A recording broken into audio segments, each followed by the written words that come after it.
Hi hello friends, welcome back to my channel DSP vlogs. ನಾನು Sushmita. Friends, ನಾನಿವತ್ತು super ಟೇಸ್ಟಿಯಾಗಿರೋ ಮೆಂತ್ಯ ಚಿಕನ್ ಆ್ಯಂಡ್ ಗೀ ರೈಸ್ ಮಾಡೋದನ್ನ ತೋರಿಸ್ತಾ ಇದ್ದೀನಿ. ಈ ರೆಸಿಪಿ ಮಾಡೋದಕ್ಕೆ ನಾನು ಅರ್ಧ kg ಚಿಕನ್ ತೊಗೊಂಡಿದ್ದೀನಿ. ಅದಕ್ಕೆ 1 ಟೇಬಲ್ ಸ್ಪೂನಷ್ಟು ಗರಂ ಮಸಾಲ, ಹಾಗೆ 1 ಟೇಬಲ್ ಸ್ಪೂನ್ ಚಿಲ್ಲಿ ಪೌಡರ್ ಮತ್ತು ಹಾಫ್ ಕಪ್ ಅಷ್ಟು ಮೊಸರು ಮತ್ತು ಸ್ವಲ್ಪ ಉಪ್ಪಾಗಿ ಚಿಕನ್ನ ಮ್ಯಾರಿನೇಟ್ ಮಾಡಿಟ್ಕೊಳ್ಳಿ. ಇದು ಒಂದು ಹಾಫ್ ಆನ್ ಅವರ್ ಮ್ಯಾರಿನೇಟ್ ಆದರೂ ಸಾಕು, ತುಂಬಾ ಟೇಸ್ಟಿಯಾಗಿ ಬರುತ್ತೆ. ಹಾಗೆ ನಾನು 2 ಟೊಮೆಟೊನ ಪ್ಯೂರಿ ಥರ ಮಾಡಿಟ್ಕೊಂಡಿದ್ದೀನಿ. ಪ್ಯೂರಿ ಎಲ್ಲ ಆದಮೇಲೆ ನಾನು ಒಂದು ಪ್ಯಾನ್ಗೆ ಸ್ವಲ್ಪ ಎಣ್ಣೆ ಮತ್ತು ತುಪ್ಪ ಎರಡೂ ಯೂಸ್ ಮಾಡ್ತಾಯಿದ್ದೀನಿ. ಸೊ ಅದಕ್ಕೆ ಒಂದು ಚಕ್ಕೆ ಮತ್ತು 2ರಿಂದ 3 ಅಷ್ಟು ಲವಂಗ ಹಾಕಿ, ಅದಾದಮೇಲೆ ನಾವು ಕಟ್ ಮಾಡಿಟ್ಟಿರೋ ಈರುಳ್ಳಿ ಮತ್ತು ಮೆಂತ್ಯ ಸೊಪ್ಪು ಹಾಕಿ ಚೆನ್ನಾಗಿ ಫ್ರೈ ಮಾಡ್ಕೊಳ್ಳಿ. ಮೆಂತ್ಯ ಸೊಪ್ಪಲ್ಲಿರೋ ಕಹಿ ಅಂಶ ಎಲ್ಲ ಹೋಗಬೇಕು, ಅಷ್ಟು ಫ್ರೈ ಮಾಡ್ಕೊಳ್ಳಿ. ಅದಾದಮೇಲೆ ನಾವು ಮೊದಲೇ ಪ್ಯೂರಿ ಮಾಡಿಟ್ಟಿರ್ತೀವಲ್ವ ಟೊಮೆಟೊ, ಅದನ್ನು ಕೂಡ ಮಿಕ್ಸ್ ಮಾಡಿ. ಟೊಮೆಟೊ ಎಲ್ಲ ಸ್ವಲ್ಪ ಫ್ರೈ ಆದಮೇಲೆ ಅದಕ್ಕೆ 1 ಟೇಬಲ್ ಸ್ಪೂನಷ್ಟು ಚಿಲ್ಲಿ ಪೌಡರ್ ಮತ್ತು ಅರಿಶಿನ ಪುಡಿ ಹಾಕಿ ನಾನು ಮಿಕ್ಸ್ ಮಾಡಿಕೊಂಡು ಕುದಿಯೋಕ್ಕೆ ಬಿಡ್ತಾಯಿದ್ದೀನಿ. ಅದು ನೀಟಾಗಿ ಕುದ್ದು ಆಯಿಲ್ ಬಿಡುತ್ತೆ, ಆವಾಗ ಗೊತ್ತಾಗುತ್ತೆ.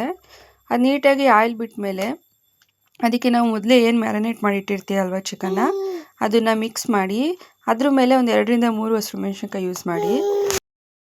ನಾವು ಹಸಿರು ಮೆಣಸಿನ್ಕಾಯಿನ ಈ ಥರ ಚಿಕನ್ ಮೇಲೆ ಹಾಕೋದ್ರಿಂದ ಟೇಸ್ಟ್ ಕೂಡ ಡಿಫ್ರೆಂಟಾಗಿ ಬರುತ್ತೆ. ಆಯಿಲಲ್ಲಿ ಫ್ರೈ ಮಾಡಿದ್ರೇ ಬೇರೆ ಟೇಸ್ಟ್ ಬರುತ್ತೆ. ಈ ಥರ ಒಂದು ಸಲ ಟ್ರೈ ಮಾಡಿ. ಇಷ್ಟು ಆಗಿ ಸ್ವಲ್ಪ ಅದು ಕುದಿ ಬಂದಮೇಲೆ ಅದಕ್ಕೆ ಸ್ವಲ್ಪ ಗರಂ ಮಸಾಲ ಹಾಕ್ತಾಯಿದ್ದೀನಿ. ಅದನ್ನು ಕೂಡ ಫ್ರೈ ಮಾಡಿಕೊಂಡು ನಮ್ಗೆ ಎಷ್ಟು ಬೇಕೋ ಅಷ್ಟು ರುಚಿಗೆ ತಕ್ಕಷ್ಟು ಉಪ್ಪು ಹಾಕಿ ಅದನ್ನು ಬೇಯೋದಕ್ಕೆ ಬಿಡಿ. ಒಂದು 10ರಿಂದ 15 ನಿಮಿಷ ಅಷ್ಟು ಬೆಂದರೆ ನೀಟಾಗಿ ಕುಕ್ ಆಗಿರುತ್ತೆ. ಆಮೇಲಿಂದ ಉಪ್ಪು ಖಾರ ನೋಡಿ ನಿಮ್ಗೆ ಯಾವ ಥರ ಅನಿಸುತ್ತೆ ಅಂತೇಳಿ. ನಂದು ಕರೆಕ್ಟಾಗಿ ಬಂದಿತ್ತು, ಏನೂ ಕಮ್ಮಿ ಇರಲಿಲ್ಲ. ಲಾಸ್ಟಲ್ಲಿ ಸ್ವಲ್ಪ ಕೊತ್ತಂಬರಿ ಸೊಪ್ಪು ಹಾಕ್ಕೊಂಡು ಮಿಕ್ಸ್ ಮಾಡಿಕೊಂಡೆ. ಗ್ರೇವಿ ಅಂತೂ ತುಂಬಾ ಟೇಸ್ಟಿಯಾಗಿ ಬಂದಿತ್ತು. ಹಾಗೆ ಗೀ ರೈಸ್ ಮಾಡೋದಕ್ಕೆ ನಾನು ಒಂದು ಪ್ಯಾನಲ್ಲಿ ಆಯಿಲ್ ಮತ್ತು ತುಪ್ಪ ಎರಡೂ ಯೂಸ್ ಮಾಡ್ತಾಯಿದ್ದೀನಿ. ಅದಕ್ಕೆ ನಾವು ಪಲಾವ್ ಐಟಮ್ಸ್ ಅಂದರೆ ಚಕ್ಕೆ, ಲವಂಗ, ಸ್ವಲ್ಪ ಮೆಣಸು, ಸ್ಟಾರ್ ಹೂವು ಮತ್ತು ಪಲಾವ್ ಎಲೆ ಎಲ್ಲ ಐಟಮ್ನು ಹಾಕಿ ಸ್ವಲ್ಪ ಫ್ರೈ ಮಾಡ್ಕೊತಾ ಇದ್ದೀನಿ. ಅದು ಸ್ವಲ್ಪ ಸ್ಮೆಲ್ ಗಮ್ ಅಂತ ಬಂದಮೇಲೆ ಅದಕ್ಕೆ ಕಟ್ ಮಾಡಿ ಏನು ಇಟ್ಕೊಂಡಿರ್ತೀವಿ ಆ ಈರುಳ್ಳಿ ಮತ್ತು ಹಸಿರು ಮೆಣಸಿನ್ಕಾಯಿ ಸೇರಿಸ್ಕೊತಾ ಇದ್ದೀನಿ. ನಾನಿಲ್ಲಿ 1 ಕಪ್ ರೈಸ್ಗೆ 2 ಈರುಳ್ಳಿ ಯೂಸ್ ಮಾಡ್ತಾಯಿದ್ದೀನಿ. ಹಾಗೆ 2ರಿಂದ 3 ಅಷ್ಟು ಹಸಿರು ಮೆಣಸಿನ್ಕಾಯಿ ಯೂಸ್ ಮಾಡಿದ್ದೀನಿ. ನಿಮ್ಗೆ ಯಾವ ಥರ ಖಾರ ಬೇಕು ಆ ಥರ ಯೂಸ್ ಮಾಡ್ಕೊಳ್ಳಿ. ಈರುಳ್ಳಿ ಮತ್ತು ಮೆಣಸಿನ್ಕಾಯಿ ಸ್ವಲ್ಪ ಫ್ರೈ ಆಗೋದಕ್ಕೆ ಬಿಡಿ. ಆನಿಯನ್ನ ತುಂಬ ಫ್ರೈ ಮಾಡೋದಕ್ಕೆ ಹೋಗ್ಬಿಡಿ, ಯಾಕೆಂದರೆ ಗೀ ರೈಸ್ ಆಗಿರೋದ್ರಿಂದ ಇದು ಸ್ವಲ್ಪ ಫ್ರೈ ಆದ್ರೂ ಸಾಕಾಗುತ್ತೆ. ಇದು ನೀಟಾಗಿ ಫ್ರೈ ಆದಮೇಲೆ ಇದಕ್ಕೆ ನಾನು 1 ಟೇಬಲ್ ಸ್ಪೂನಷ್ಟು ಶುಂಠಿ ಬೆಳ್ಳುಳ್ಳಿ ಪೇಸ್ಟ್ ಹಾಕೋತಾ ಇದ್ದೀನಿ. ಶುಂಠಿ ಬೆಳ್ಳುಳ್ಳಿ ಪೇಸ್ಟ್ ಸ್ವಲ್ಪ ಹಸಿ ಸ್ಮೆಲ್ಲೆಲ್ಲ ಹೋಗಬೇಕು. ಅದು ನೀಟಾಗಿ ಹಸಿ ಸ್ಮೆಲ್ ಹೋದ್ಮೇಲೆ ಅದಕ್ಕೆ ಗೋಡಂಬಿ ಕೂಡ ನೀವು ಯೂಸ್ ಮಾಡ್ಕೋಬೋದು. ಇದನ್ನು ಸಪ್ರೇಟ್ ನೀವು ತುಪ್ಪದಲ್ಲಿ ಫ್ರೈ ಮಾಡಿ ಯೂಸ್ ಮಾಡ್ಬೋದು. ನಾನು ಅದೇ ಪಾನ್ಗೆ ಒಗ್ಗರಣೆ ಹಾಕೋತಾ ಇದ್ದೀನಿ.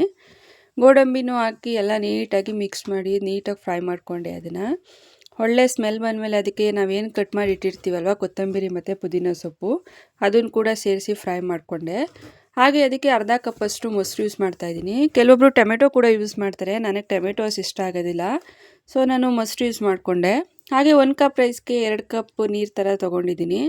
ನೀರೆಲ್ಲ ಹಾಕಿ ನೀಟಾಗಿ ಕುದಿ ಬಂದಮೇಲೆ ಅಕ್ಕಿ ಹಾಕಿ 1 ವಿಷಲ್ ತೊಗೊಂಡ್ರೆ ಸೂಪರಾಗಿರೋ ಗೀ ರೈಸ್ ರೆಡಿ ಆಗಿಬಿಡುತ್ತೆ.